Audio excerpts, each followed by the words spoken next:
اللهم ربی یسر ولا تعسر وتمم بالخیر وبک نستعین رب زدنی علما یا فتاح یا علیم اللهم ربی یسر ولا تعسر وتمم بالخیر وبک نستعین رب زدنی علما یا فتاح یا علیم اللهم ربی یسر ولا تعسر وتمم بالخیر وبک نستعین رب زدنی علما یا فتاح یا علیم۔ محترم معزز سامعین و ناظرین،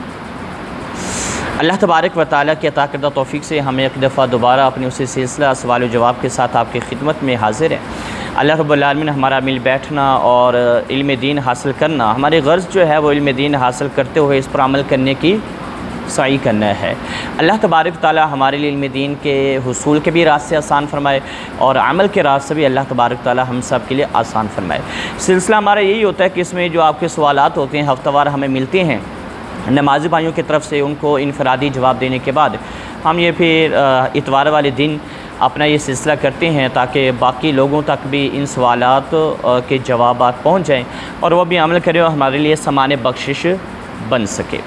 محترم معزز سامعین کرام، محرم الحرام کا جو مہینہ ہے وہ شروع ہے اور سن 1446 ہجری اس کا آغاز ہو چکا ہے۔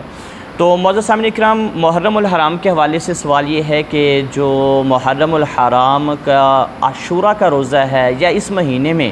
رکھے جانے والے دیگر جو روزے ہیں ان کی فضیلت و اہمیت اور اس پر جو اجر آقا نامدار حضور سرور کائنات صلی اللہ تعالیٰ علیہ وسلم نے بیان فرمایا وہ کیا ہے؟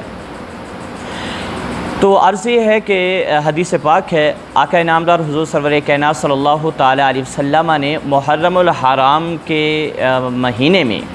روزہ رکھنے کی فضیلت بیان فرمائی۔ مجمع صغیر کے اندر جلد 2 صفحہ نمبر 71 کے اوپر ہے۔ نبی علیہ السلام نے ارشاد فرمایا کہ محرم الحرام کے اندر ایک دن کا روزہ رکھنا،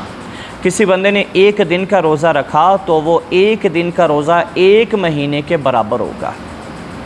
یعنی ایک دن کسی نے روزہ رکھا تو اللہ تبارک و تعالیٰ اس روزے کی برکت سے پورے ایک مہینہ روزے رکھنے کا اسے ثواب عطا فرمائے گا۔ دوسرے دن رکھتا ہے پھر ایک مہینہ ایڈ ہوتا جائے گا،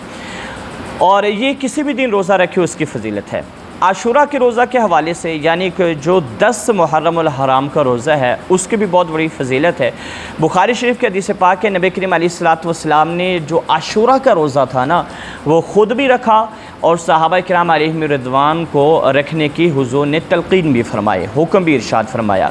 آقا نامدار حضور سرور کائنات صلی اللہ تعالی وسلم کا معمول تھا کہ نبی علیہ السلام 10 محرم الحرام کا روزہ رکھتے اور صحابہ کرام علیہم رضوان کو رکھنے کا حکم بھی ارشاد فرماتے۔ نبی علیہ السلام نے جب ہجرت مدینہ کی اور آقا نامدار حضور سرور کائنات صلی اللہ تعالی علیہ وسلم مکہ المکرمہ سے مدینہ المنورہ جب جلوہ گر ہوئے، حضور نبی رحمت صلی اللہ تعالی علیہ وسلم نے وہاں جا کر یہود کو دیکھا کہ یہود عاشوراء کا روزہ رکھتے ہیں۔ نبی علیہ السلام نے ان سے پوچھا کہ تم عاشوراء کا روزہ کیوں رکھتے ہو، یعنی 10 محرم الحرام کا روزہ رکھنے کی وجہ بیان کرو۔ تو انہوں نے نبی علیہ السلام کے بارگاہ میں عرض کی کہ ہم 10 محرم الحرام کا روزہ اس لیے رکھتے ہیں کہ اس دن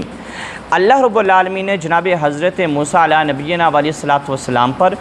اور آپ کے صدقے سے اس کے جتنے ماننے والے تھے اس وقت ان پر اللہ تبارک و تعالیٰ نے کرم نازل کیا کہ انہیں نجات دی تھی، کس سے؟ لشکر فرعون سے، فرعون کی فوج سے انہیں اللہ تبارک و تعالیٰ نے نجات دی اور وہ دریا پار کر کے پھر ان سے بالکل محفوظ ہو گئے۔ اور جب لشکر فرعون دریا کے اندر چلا تو اللہ کے حکم سے وہی دریا مل گیا اور لشکر فرعون غرق ہو گیا، اور موسیٰ علیہ السلام کے جتنے بھی ماننے والے تھے اللہ تبارک و تعالیٰ نے ان کو محفوظ رکھا۔ تو ہم 10 محرم الحرام کا روزہ اس دن کے اندر جو رکھتے ہیں وہ شکرانے کے طور پر رکھتے ہیں کہ اللہ نے ہمیں نجات دی تھی اور جو دشمن تھا اسے اللہ تبارک و تعالی نے تباہ اور برباد کر دیا تھا۔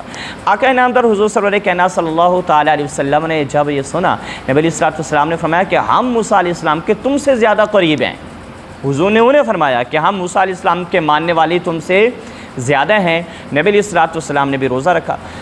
بعد کے اندر صحابہ کرام علیہ رضوان نے حضور رکھتے رہے۔ صحابہ کرام نے عرض کی یا رسول اللہ صلی اللہ علیہ وسلم یہ یہودیوں کی موافقت ہو گئی ہے، حالانکہ ہمیں ان کے مخالفت کا حکم ہے۔